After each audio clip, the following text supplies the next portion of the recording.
আর S Bengali ক্লাসরুমে সকলকে স্বাগত। আজকের ভিডিওতে আমি পশ্চিমবঙ্গ মধ্যশিক্ষা পর্ষদ অনুমোদিত সপ্তম শ্রেণীর বাংলা ভাষা চর্চা পাঠ্য বইটির দ্বিতীয় অধ্যায়, যে অধ্যায়টির নাম রয়েছে বাংলা বানান, এই অধ্যায়টি সম্পূর্ণ পাঠের মাধ্যমে এই অধ্যায়ের বিষয়বস্তু পুঙ্খানুপুঙ্খভাবে বিশ্লেষণ করে তোমাদেরকে বুঝিয়ে দেব। আশা করছি এই ভিডিওটি দেখার পর বাংলা বানান এই অধ্যায়টি বুঝতে তোমাদের আর কোনো অসুবিধা হবে না। সুতরাং আমি চাইবো তোমরা ভিডিওটি স্কিপ না করে একদম প্রথম থেকে শেষ পর্যন্ত দেখো। আর এর আগের অধ্যায় অর্থাৎ প্রথম অধ্যায়ও আমি এইভাবে সম্পূর্ণ পুঙ্খানুপুঙ্খভাবে বিশ্লেষণের মাধ্যমে বুঝিয়ে দিয়েছি। তোমরা যারা এখনো পর্যন্ত সেই ভিডিওটি দেখে উঠতে পারোনি তাদের জন্য আমি ডিসক্রিপশনে ভিডিওর লিংক দিয়ে দেবো, তোমরা অবশ্যই সেখান থেকে প্রথম অধ্যায়ের আলোচনার ভিডিওটি দেখে নিও। তো শুরু করছি আজকের মূল ভিডিও। সপ্তম শ্রেণীর বাংলা ভাষা চর্চা পাঠ্য বইয়ের দ্বিতীয় অধ্যায় তথা বাংলা বানান, এই অধ্যায়টি সম্পূর্ণ পাঠের মাধ্যমে এই অধ্যায়ের বিষয়বস্তু বিশ্লেষণ। দেখো, বাংলা বানানের আলোচনার ক্ষেত্র বৃহৎ, তবে সেই বৃহত্তর সমুদ্রে লক্ষ্যহীনভাবে সাঁতার আমি কাটবো না। তোমাদের পাঠ্য বইতে যেভাবে দেওয়া রয়েছে সেভাবেই আমি প্রত্যেকটা লাইন ধরে ধরে পাঠের মাধ্যমে তোমাদের বাংলা বানান সম্পর্কে ধারণা দেওয়ার চেষ্টা করব। সেক্ষেত্রে তোমরা অবশ্যই পাঠ্য বইটি সামনে রাখবে। বাংলা ভাষায় লিখতে গিয়ে বাংলা বানান নিয়ে সমস্যায় পড়েননি এমন মানুষ খুঁজে পাওয়া কঠিন। তোমরাও নিশ্চয়ই মাঝে মধ্যে তালিবস্য, দন্তস্য, মূর্ধন্যস্য কিংবা দন্তন্য, মূর্ধন্য বা রস্যই দীর্ঘই বা রস্যৌ দীর্ঘ নিয়ে খুবই বিপদে পড়ে যাও। মনে হয় কি অযৌক্তিক আর অকারণ জটিলতা। এটা ঠিক যে ব্যাপারটা জটিল কিন্তু অযৌক্তিক নয়। অর্থাৎ দেখো, আমরা যখন বাংলা ভাষায় কথা বলি সেটা তো এক প্রকার, কিন্তু আমরা যখন বাংলা ভাষাটা লিখি তখন বানানের ক্ষেত্রে আমাদের অনেক ভুল হয়ে যায়। কি ধরনের ভুলগুলো বেশি হয়? যেমন আমরা রস্যিকার দীর্ঘিকার ভুল করি, তারপরে স কোথায় তালিবস্য হবে, কোথায় দন্তস্য হবে, কোথায় মূর্ধন্যস্য হবে সেখানে আমাদের গুলিয়ে যায়। আবার কোথায় রস্যুকার হবে, কোথায় দীর্ঘকার হবে সেক্ষেত্রেও আমরা ভুল করি। আমাদের মনে হয় যে উচ্চারণ তো একই, কিন্তু এই ভিন্ন ভিন্ন স এর ব্যবহার, ভিন্ন ভিন্ন ন এর ব্যবহার, এর কি প্রয়োজন? একটা ন থাকলেই তো আমাদের আরো সুবিধা হতো। সেটা আমাদের মাথায় আসে, আমাদের সকলেরই মাথায় আসে, মনে হয় এই ব্যাপারটা অযৌক্তিক আর অকারণ একটা জটিলতা। কিন্তু ব্যাপারটা জটিল বা কঠিন হতে পারে কিন্তু অযৌক্তিক নয়। অর্থাৎ এই যে ভিন্ন ভিন্ন স, ভিন্ন ভিন্ন ন, এইগুলি দেওয়ার একটা যুক্তি রয়েছে। কি সেই যুক্তি সেটা আমরা পাঠ্যাংশটি আরো ভালোভাবে পাঠের মাধ্যমে পরের দিকে বুঝতে পারবো। কেন দন্তন্য এর জায়গায় মূর্ধন্য হয়? তালিবস্য, দন্তস্য, মূর্ধন্যস্য এর মধ্যে কোনটা কখন হয়? কখন রস্যই বা রস্যৌ, আবার কখনই বা দীর্ঘই বা দীর্ঘও হয়? এর প্রত্যেকটির ক্ষেত্রে আছে যুক্তি, অর্থাৎ যুক্তি ছাড়া এগুলো ইচ্ছে মতো বসে না। সেই সব যুক্তির কয়েকটা তোমাদের কাছে বলবো। আর অর্থাৎ এই যে বানানের ক্ষেত্রে যে ব্যবহার, সেই ব্যবহারের কিছু কিছু বিষয় তোমরা আজকে জানতে পারবে। তবে তার আগে বলি, বাংলা বানানের ক্ষেত্রে বড় সমস্যা বাংলা ভাষার জন্ম ও বড় হয়ে ওঠার মধ্যেই। দেখো, বাংলা ভাষার জন্ম কোথা থেকে উৎপত্তি, বাংলা ভাষার শব্দগুলির উৎস, এগুলো সম্পর্কে তোমরা প্রথম অধ্যায়ে ধারণা লাভ করেছো।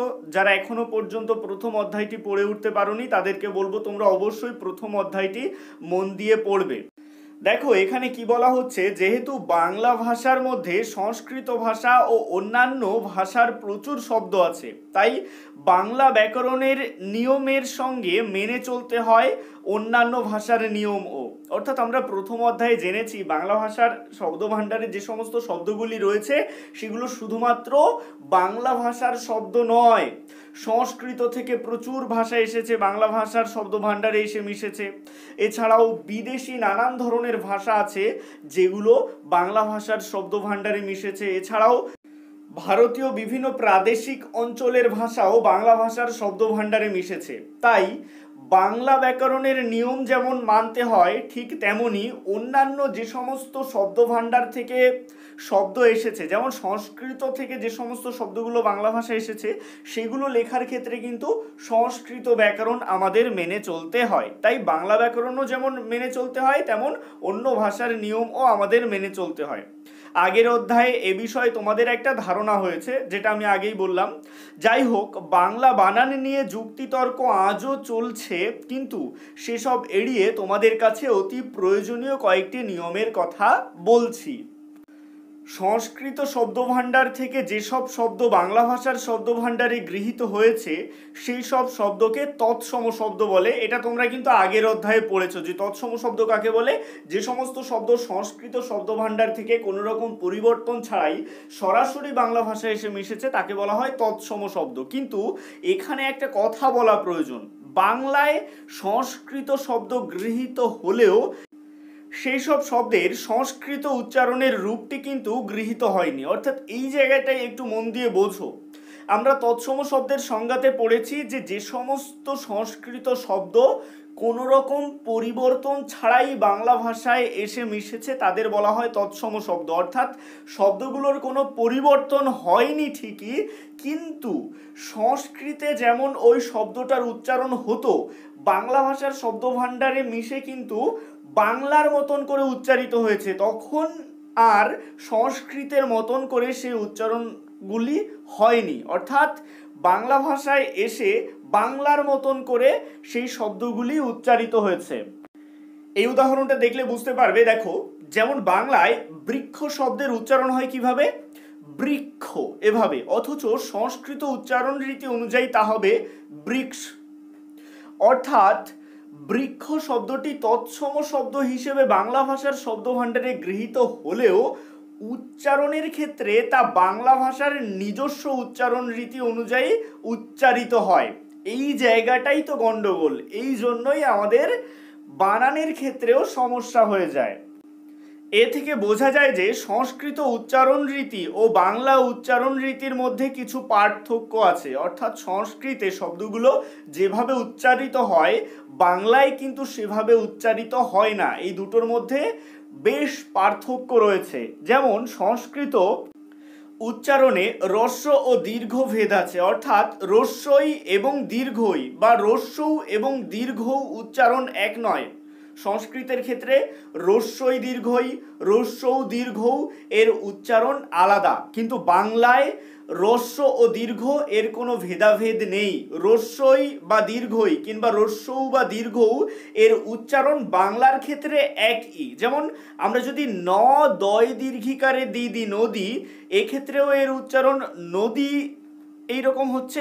আবার দেখো, আমরা জ দৈরস্বীকারে দি এর উচ্চারণও কিন্তু যদি একই হচ্ছে, রস্বীকারের মতন উচ্চারণ হচ্ছে। এক জায়গায় আমরা দীর্ঘিকার ব্যবহার করলাম, আরেক জায়গায় আমরা রস্বীকার ব্যবহার করলাম, তবুও দেখো উচ্চারণটা একই হচ্ছে, নদী যদি, ইটা একই রকমভাবে উচ্চারিত হচ্ছে। একইভাবে রিকারের উচ্চারণ বাংলায় রি বা র ফলার মতন হয়ে যায়। অর্থাৎ আমাদের পাঠ্যাংশের প্রথম থেকে এই পর্যন্ত পড়ে বাংলা বানান সম্পর্কে আমরা যে ধারণাটি লাভ করলাম সেটি হলো সংস্কৃত থেকে যে সমস্ত শব্দ বাংলা ভাষায় এসে মিশেছে সেগুলো সংস্কৃত থেকে অপরিবর্তিতভাবে বাংলা ভাষায় এসে মিশলেও সংস্কৃতের মতন করে উচ্চারিত হয়নি, বাংলার মতন করে উচ্চারিত হয়েছে। এর জন্য আমাদের অনেক ক্ষেত্রে বানানে ভুল হয়ে যায়। আরও একটা জিনিস যেটা শিখলাম সেটা হলো সংস্কৃতের ক্ষেত্রে হ্রস্বই দীর্ঘই, হ্রস্বৌ দীর্ঘৌ এগুলোর উচ্চারণ আলাদা, কিন্তু বাংলার ক্ষেত্রে এই সমস্ত উচ্চারণগুলো একই। এমনকি রিটাও বাংলায় রি বা র ফলার মতন উচ্চারিত হয়। তো এই বিষয়গুলি অবশ্যই মাথায় রাখবে। এরপরে বলা হচ্ছে, কিন্তু উচ্চারণের সঙ্গে যেহেতু বানান বহু ক্ষেত্রেই সম্পর্কিত নয়, তাই বানানের ক্ষেত্রে তৎসম শব্দের বানান সংস্কৃত ব্যাকরণ অনুযায়ী হবে। অর্থাৎ নদী শব্দে কখনোই হ্রস্বইকার হবে না, দীর্ঘইকারই হবে। তো এখানে আমরা কি জানলাম? যে উচ্চারণের সঙ্গে বানানের তেমন সম্পর্ক নেই, তাই আমরা কি করব, আমরা তৎসম শব্দের বানানের ক্ষেত্রে, তৎসম শব্দ কোনগুলো, যে সমস্ত শব্দ সংস্কৃত থেকে কোনো রকম পরিবর্তন ছাড়াই বাংলা ভাষায় এসে মিশেছে তাদের বলা হয় তৎসম শব্দ। তো এই ধরনের তৎসম শব্দের বানান লেখার ক্ষেত্রে আমরা সংস্কৃত ব্যাকরণ রীতি মেনে চলব। সংস্কৃতে যেমন রয়েছে সেই শব্দটা, সেই বানানই আমরা বাংলায় লিখব। যেমন এখানে একটা উদাহরণ রয়েছে, সংস্কৃতে নদী, ন দয় দীর্ঘী আছে, তাই আমরা বাংলাতেও ন দয় দীর্ঘী লিখব। মোট কথা এখান থেকে আমরা শিখলাম যে যেগুলো তৎসম শব্দ, যেগুলো সংস্কৃত থেকে সরাসরি বাংলা ভাষায় এসে মিশেছে, সেগুলো সংস্কৃতে যেমন তার রূপ রয়েছে সেভাবেই আমরা বাংলা ভাষায় লিখব, কোনো রকম পরিবর্তন করব না। তারপরে দেখো বলা হচ্ছে, তবে সংস্কৃত ব্যাকরণেই বহু শব্দের বিকল্প বানান আছে, অর্থাৎ শব্দ একরকম কিন্তু তাদের বানানগুলো অন্য অন্য রকম। অন্য রকম মানেই যে সেটি ভুল তা নয়, অর্থাৎ এগুলো বিকল্প বানান, এটা লিখলেও হবে ওটা লিখলেও হবে। তো এরকম বহু বিকল্প বানান রয়েছে সংস্কৃত ব্যাকরণে। বাংলা ভাষার ধ্বনি ও উচ্চারণ রীতি অনুযায়ী বিকল্প বানানের মধ্যে থেকে গ্রহণ করার সুযোগ আছে। যেমন ধমনী, দেখো ধ ম নয় রস্যি, ধমনী ও ধ ম নয় দীর্ঘী দুটি বানানই সংস্কৃত ব্যাকরণ সম্মত, অর্থাৎ এই দুটো বানানই সঠিক বানান। তোমার ইচ্ছে মতো যে কোনো একটা তুমি ব্যবহার করতে পারো। যেহেতু বাংলা ধ্বনিতে শুধু রস্যই ধ্বনি সম্ভব, তাই ধ ম নয় দীর্ঘির পরিবর্তে ধ ম নয় রস্যি বানানকে গ্রহণ করাই যুক্তিসঙ্গত। তাই বলা হচ্ছে যে বাংলা ভাষার ক্ষেত্রে তুমি কোনটিকে ব্যবহার করবে, নয় রস্যি দিয়ে যে ধমনীটি রয়েছে সেই বানানটি ব্যবহার করবে। এরপরে দেখো বক্স করে দেওয়া রয়েছে যে বিকল্প বানান গ্রহণযোগ্য, অর্থাৎ বাংলার ক্ষেত্রে যে বানানগুলি গ্রহণযোগ্য সেগুলো এখানে রয়েছে। এগুলো অবশ্যই তোমরা পড়ে রাখবে, কারণ এখান থেকে তোমাদের অপশন হিসেবে দিতে পারে। ধরো অ ব নয় রস্যি অবনী এবং অ ব নয় দীর্ঘী দুটো বানানই রয়েছে, তোমাদের চুজ করতে বলা হলো যে কোনটা সঠিক। সেই ক্ষেত্রে তোমরা অ ব নয় রস্যি এটাকে বাংলা বানানের ক্ষেত্রে বেছে নেবে। তাই এখানে দেখো এইভাবেই দেওয়া রয়েছে যে বিকল্প বানান গ্রহণযোগ্য, অর্থাৎ কোনগুলো তোমরা গ্রহণ করতে পারবে, আবার যা হবে না, অর্থাৎ কোনগুলো তোমরা গ্রহণ করতে পারবে না। এগুলো তোমরা অবশ্যই পড়ে রাখবে, এই ধরনের প্রশ্ন পরীক্ষাতে আসতে পারে। এবারে বলা হচ্ছে সংস্কৃত ইন প্রত্যয়ন্ত শব্দ কর্তৃকারকের এক বচনে দীর্ঘইকারান্ত হয় এবং বাংলায় সেই রূপেই ব্যবহৃত হয়। দেখো ইন প্রত্যয়ন্ত শব্দগুলো কোনগুলো, অভিমুখীন, অর্থাৎ যেগুলো শেষে দেখো ইন রয়েছে, ইন প্রত্যয় যুক্ত রয়েছে, অভিমুখীন, আততায়ীন, শশীন, সহযোগীন, মন্ত্রীন, এগুলো কর্তৃকারকে কি হয়ে যাচ্ছে, অভিমুখী, দীর্ঘিকারে পরিণত হচ্ছে। আততায়ী অর্থাৎ ইনটা দীর্ঘিকারে পরিণত হয়ে যাচ্ছে। শশী সহযোগীন হয়ে যাচ্ছে সহযোগী, মন্ত্রীন হয়ে যাচ্ছে মন্ত্রী। দেখো এর পরে বলা হচ্ছে এই ইন থেকে পরিবর্তন হয়ে ই হওয়া শব্দগুলোই যখন সমাসবদ্ধ হয় বা সংস্কৃত প্রত্যয় যুক্ত হয় তখন শব্দের শেষের দীর্ঘইকার আবার রস্যইতে পরিণত হয়। যেমন আমরা কি জানি, শশীন থেকে এসেছে শশী, তার সাথে যদি ভূষণ যুক্ত করে দেওয়া হয় হয়ে গেল শশী ভূষণ। সেক্ষেত্রে কিন্তু বানানের ক্ষেত্রে শয় রস্যিকার হচ্ছে, দেখেছো তো, ভালো করে বোঝো। ইন থেকে হয়ে গেল কি দীর্ঘিকারে পরিণত হলো, শশীন, ইনটা কেটে দীর্ঘিকার হয়ে গেল শশী, তালিবর্ষ শয় দীর্ঘী। কিন্তু যদি সমাসবদ্ধ হয়ে যায় সেক্ষেত্রে আবার দীর্ঘিকারটা কেটে গিয়ে রস্যইকার হয়ে যায়। দেখো এখানে শশীভূষণ বানানের ক্ষেত্রে তালিবর্ষয় রস্যি। যেমন মন্ত্রীন থেকে হলো কি মন্ত্রী যুক্ত সভা, মন্ত্রী সভা। সহযোগীন থেকে হলো সহযোগী, তার সাথে তা যুক্ত করে হয়ে গেল সহযোগিতা, কিন্তু সহযোগিতা লেখার ক্ষেত্রে আমরা রস্যিকার ব্যবহার করব।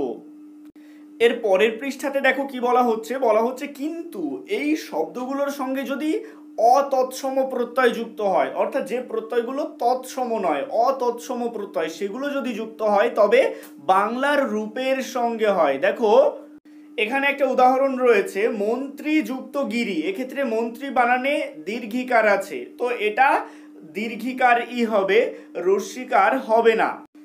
তারপরে বলা হচ্ছে অতৎসম শব্দের ক্ষেত্রে, অর্থাৎ যে সমস্ত শব্দ তৎসম শব্দ নয়, অতৎসম শব্দ, যে সমস্ত শব্দ সরাসরি সংস্কৃত থেকে বাংলা ভাষায় আসেনি, তো সেই সমস্ত শব্দকে বলা হয় অতৎসম শব্দ। এই ধরনের অতৎসম শব্দের ক্ষেত্রে দীর্ঘস্বরের বদলে হ্রস্বস্বরের ব্যবহার সমর্থনযোগ্য। যেমন হীরা, হয় দীর্ঘী রয়াকারেরা, হয় দীর্ঘী, এখানে দীর্ঘস্বর রয়েছে, তো এই দীর্ঘস্বর হবে না, কি হবে, হয় রশ্মি রয়কারে রে, হিরে। তারপরে দেখো পক্ষী বানানে দীর্ঘিকার আছে, তো এখানে রশ্মিকার হবে, হয়ে যাবে কি পাখি। তারপরে দেখো ধুলা, ধয় দীর্ঘকার আছে, দীর্ঘস্বর আছে, এটা হয়ে যাবে ধুলো।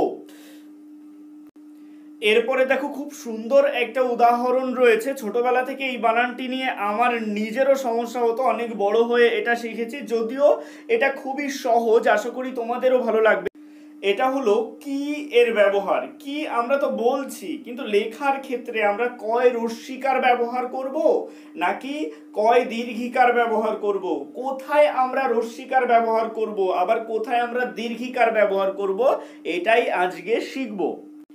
এই আলোচনাটি মন দিয়ে শোনো, আশা করছি কয় রস্যিকার আর কয় দীর্ঘিকার নিয়ে আর জীবনে কোনো সমস্যায় পড়তে হবে না। তো তোমাদের পাঠ্য বইতে কি লেখা হচ্ছে, এই দুটি বাক্য আপাত দৃষ্টিতে প্রায় একই, শুধু প্রথম বাক্যে আছে কয় রস্যিকার আর পরের বাক্যে আছে কয় দীর্ঘিকার। এই পার্থক্যটি ছোট হলেও এর তাৎপর্য বিরাট, অর্থাৎ এর তাৎপর্য রয়েছে, একটা গভীর তাৎপর্য রয়েছে। প্রথম প্রশ্নের উত্তর হ্যাঁ বা না এ হবে, অর্থাৎ কয় রস্যিকারে কি, এই কি দিয়ে যদি আমরা কোনো প্রশ্ন করি সেক্ষেত্রে তার উত্তর হ্যাঁ অথবা না দিয়ে হবে। যেমন এখানে প্রশ্ন করা হচ্ছে তুমি কি খাবে, এই প্রশ্নের উত্তর হ্যাঁ অথবা না দিয়ে দেওয়া যাবে, অর্থাৎ হ্যাঁ আমি খাবো বা না আমি খাবো না, বা হ্যাঁ সে খাবে বা না সে খাবে না, অর্থাৎ হ্যাঁ অথবা না দিয়ে এই প্রশ্নের উত্তর দেওয়া গেল। তাহলে তোমরা কিভাবে মনে রাখবে, কয় রস্যিকারে কি দিয়ে প্রশ্ন করলে সেই প্রশ্নের উত্তর হ্যাঁ অথবা না দিয়েই দেওয়া যাবে, আর কোনো উত্তর দেওয়া যাবে না। যেমন তুমি কি যাবে, হ্যাঁ আমি যাব, বা না আমি যাব না। তো আরেকবার বলি, কয় রস্যিকারে কি দিয়ে প্রশ্ন করলে এই প্রশ্নের উত্তর হ্যাঁ অথবা না দিয়ে দেওয়া যাবে, অর্থাৎ যে প্রশ্নের উত্তর হ্যাঁ অথবা না দিয়ে দেওয়া যাবে সেই প্রশ্নগুলির ক্ষেত্রে তোমরা কয় রস্যিকারে কি ব্যবহার করবে।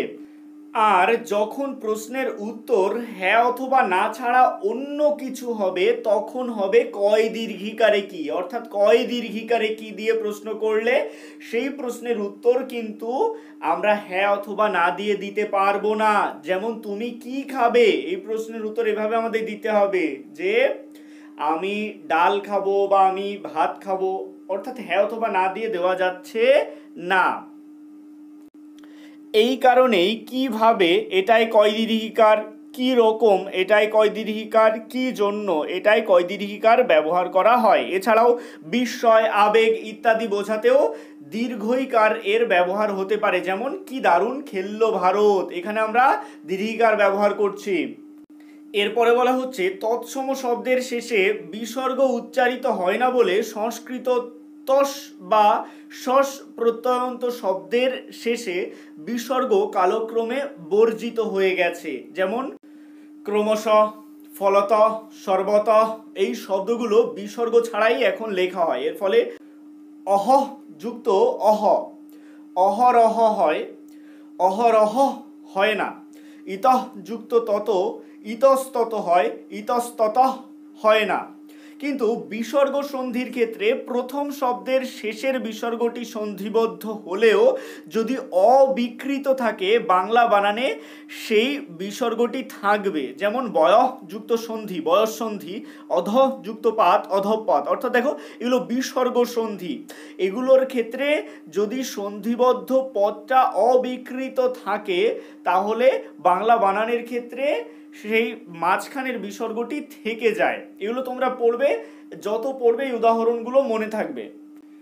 এরপরে বলা হচ্ছে অনেক ক্ষেত্রেই দেখা যায় উম এর বদলে আমরা অনেশ্বরের ব্যবহার করি। উম থাকলেই তার জায়গায় অনেশ্বর ব্যবহৃত হবে এরকমটা মোটেও নয়। তৎসম শব্দের সন্ধির কারণে পূর্বপদের শেষে ম থাকলে তার জায়গায় উম বা অনেশ্বর হয়। ভালো করে বোঝো, তৎসম শব্দের সন্ধি, অর্থাৎ যে সমস্ত শব্দ সংস্কৃত থেকে সরাসরি বাংলা ভাষায় এসে মিশেছে সেই ধরনের তৎসম শব্দের সন্ধির ক্ষেত্রে যদি পূর্বপদের শেষে ময় হসন্ত থাকে তার জায়গায় উমহ বা অনেশ্বর হয়। যেমন দেখো এখানে একটা উদাহরণ দেওয়া রয়েছে, অহম যুক্ত কার, এখানে অহম এটা কিন্তু ময় হসন্ত, তাই এটা অহ অনেশ্বর কয়কারে কার অহংকার বা অহ উময় কয় আকার অহংকার এটা হতে পারে। কিন্তু যেখানে সন্ধির ফলে ময়ের জায়গায় অনেশ্বর আসেনি সেখানে কিন্তু অনেশ্বর হবে না। যেমন অনখ যুক্ত অল, এটা কিন্তু অ উময় কয় অঙ্ক হবে, অ অনেশ্বর ক অঙ্ক হবে না। একইভাবে আকাঙ্ক্ষা এটা অনেশ্বর হবে না, উময় ক্ষয় আকার ই হবে, আতঙ্ক এটাও অনেশ্বর হবে না, বঙ্গ এটাতেও অনেশ্বর হবে না, সঙ্গ এটাতেও অনেশ্বর হবে না। তো এই ধরনের উদাহরণগুলো তোমরা মুখস্থ করে নেবে। তো মনে রাখবে কিভাবে, মনে রাখবে যে তৎসম শব্দের সন্ধির কারণে যদি পূর্বপদের শেষে ময় হসন্ত থাকে সেই ধরনের শব্দের ক্ষেত্রে উমহ বা অনেশ্বর হয়।